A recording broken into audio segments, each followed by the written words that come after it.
Obviously, my name is Mathew Montavlo. I'm 30 years old. I've played my last recent season was at JUCO Imperial Valley College, and I'm aspiring to be a professional basketball player. That's where I called upon you, JC. Yeah, 100%. So, a few months ago, I know that you reached out to me.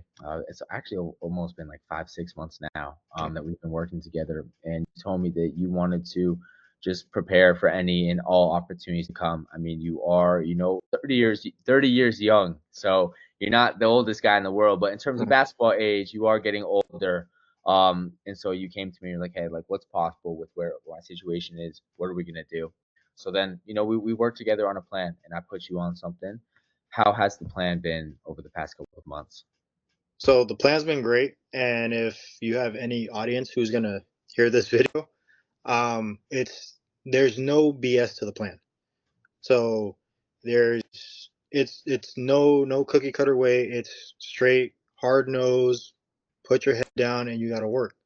Like you said, there's been highs and lows, and there's your body's gonna get tired, but you're gonna adapt. And that's the whole point of. I believe that was the biggest thing that I got from your system. Everything's just adaptation. Now that you learn something new, now that your body can move this way, how else are you going to adapt? Because you're always going to throw something new. So how else are you going to adapt to that next obstacle that you hit? Whether it's, I'm gassed on this workout, how am I going to push through now? Or now I'm on the floor playing 5-on-5 or 1-on-1. Now how is the weight room going to translate to me playing? So it's always the adaptation part to it. And with the adaptation comes your confidence and your comfort, and that's what's going to ultimately take you to the next level. Yeah, and you've been around the game for a long time. And so I know that you've been preparing for pro opportunities for a while now. Do you feel like my plan is good for helping, aspiring hoopers like yourself train for like that serious next level? Yes, because again, going back to the first question, there's no other way around it besides being consistent and staying in the gym. Hmm. You can hear pros talk about it day in and day out, and that's all they say is, I just stayed consistent. Hmm. God has blessed me with where I'm at with the health, but it's staying consistent. So you get obviously you got to take care of yourself, but you get a top tier trainer like yourself who's coming up in the world, and you know mix those things together, and great things happen. It's a great formula for success. Right. And there's something that I say to a lot of kids and players and parents that I talk to all the time. I say my program is not for everybody. It's for people who really embody that and live by it, who actually want to see improvements. Would you agree? Like, what type of person would benefit most from my system? In terms of a type of player, Yeah. I would say, I mean, there's always a saying going around, the quietest ones are the most dangerous. Mm, And for some reason, that's the type of player I've always been. mm, And players who are like that, who are the quietest, don't know what to do next or how to approach the next level. That's when they reach out to somebody like yourself, mhm, and that ultimately brings that dog out of them. mhm. So, I mean, how would I put this into words? Let's just go broad way. Everybody would benefit from your program, honestly, because it's not only just a program where, hey, I'm gonna do this. This is what I did when I was playing at USF. It's, hey, let's look at your film. Let's look at what your strengths are. Let's look at what your weaknesses are, and now let's build off of that. Mhm. And the program that you set up for me specifically, it was, let's take steps at a time. Let's not try to work out everything at once, because then you're not going to get anywhere. Let's try to build step by step. Once you get better at this, now let's add another step onto that. Let's Mhm. add another step onto that, and that's where everything starts coming together. Mhm. Just taking it day by day, Yes, sir. trust the Stacking process. your days. Yep.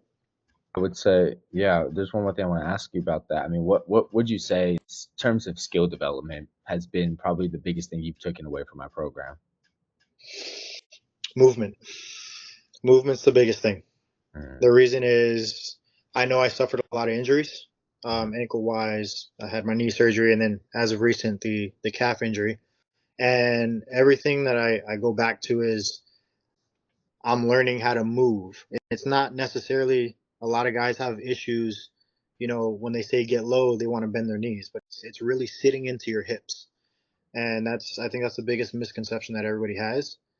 So actually learning how to get into my hips and using that weight room program that you set up for me was helping me figure out different ways to load my weight and get into my hips so that way I can be a defender, or when I'm in an awkward position, I can use my hips as a strong base to actually get my jumper off, get as high as I need to. Hmm. Yeah, I know movement was such a big thing for you. You know, everything that you've been through in terms of injuries. Um, so let's go back to when we started. We started several months ago, and now looking at the player that you are today, what would you say has probably been the biggest change in your game? Physicality, Hmm. 100% physicality. Yeah. So, and we've had multiple meetings about it and how to get. I mean, there's still things that I'm still fixing, Hmm. but to actually take the driving lane. So there's lanes where that I can see, but it's actually taking that lane and making the defender feel your presence. Initiating that contact before he tries throwing you off your driving lane. Hmm. So it's really been the physicality, because then also we worked a lot on the offensive side of the ball, Hmm. and you know playing through physicality and trying to get to my spots with physicality, that's led to my defensive side, where I'm really gonna take this bump to my chest because now I'm anticipating, hey, this is what I would do in this situation. I'm trying to go for the bump. So now I'm trying to read ahead of what the offensive player is doing. So it translates on both sides. But yes, the physicality has been the number one thing that's stood out over these 5 months.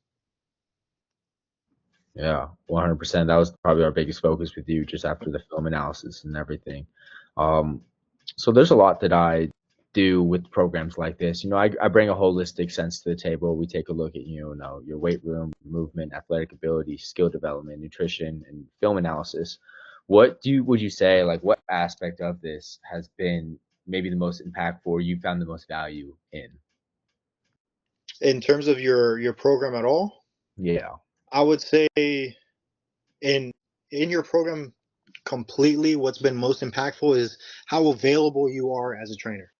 I can just send you a message, hey, can you jump on a phone call right now? And you're able to spare those 5 to 10 minutes or however long the phone call will last right before you speak to another client. There's that's tough to come by. Mhm. It's either, hey, with other trainers that I had, it's, hey, we'll meet up this certain day, and any questions you have, just save them for me till that day. Mhm. With you, it's different. I can send you, whether you get back to me the same day, in minutes, hours, or the next day, whatever I'm thinking, I can send it to you, and you'll get me your complete feedback on, and the honest feedback. It's, hey, you know what, this might not work well for you just because of your style of play, or this really will work well, and why don't you try this to compensate for that. So I think the availability of talking to a trainer is the most impactful part of your program and what's run. Mhm. Appreciate that a lot. And that's just one of the ways that I think about building relationships in this sport. You know, you've been around the game a lot. You know that, there's a lot of at the higher levels of basketball, you know that there's like politics, there's a lot of different stuff get in the way. But I Yes. believe that, one thing that I've been able to really build with you is just a strong relationship because I believe that we have very similar morals when it comes to our faith in the Most High and Jesus Christ.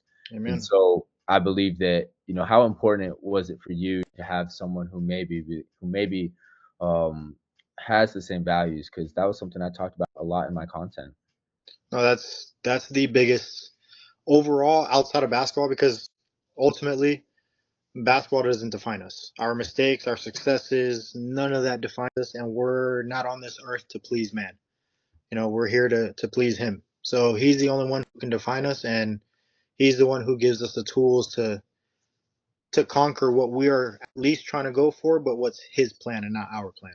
So you being a man of God is the most important thing that I could I could really lean on, and it's a blessing that you are a man of God, because there's a reason why you're in my path.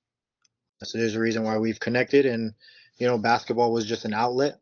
So I feel like he's made his way so that way he's made his way into our lives to cross paths. So who knows what the future holds for his plan to inspire those, or maybe to get us to the next level, and just like I always tell like I always told you and tell everybody else, to glorify him in everything we do.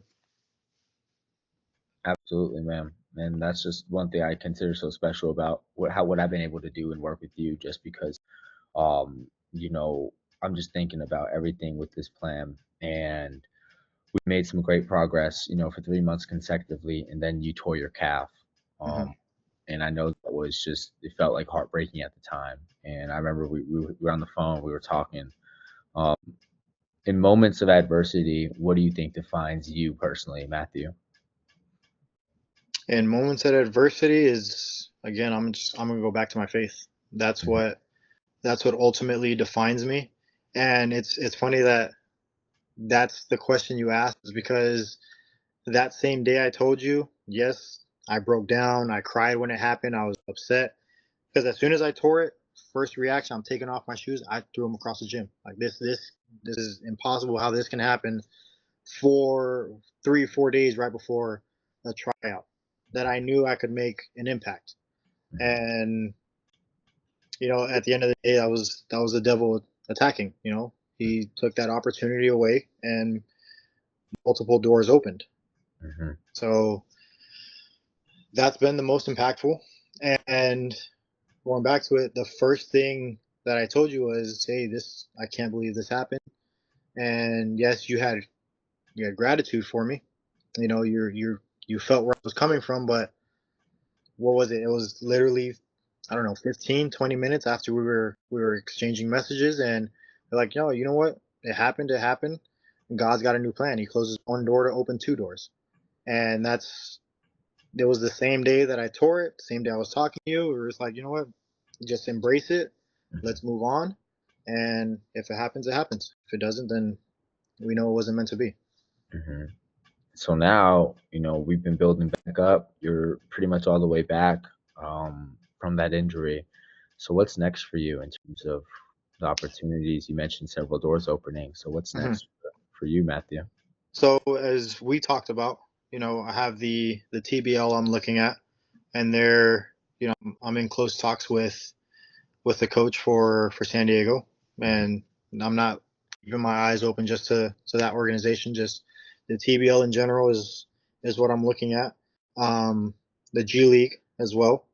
There's a couple of tryouts coming out for the G League, and then also I was in talks with an ABA coach, which actually in San Diego, and they're having workouts and possible, well, not possible. They're having workouts and also going over to Mexico and playing their professional teams out there, which I think would be a blessing in disguise. So once I get over there, then Mexican coaches can see me, can see Mhm. what I can bring to the table, which ultimately leads to more doors opening.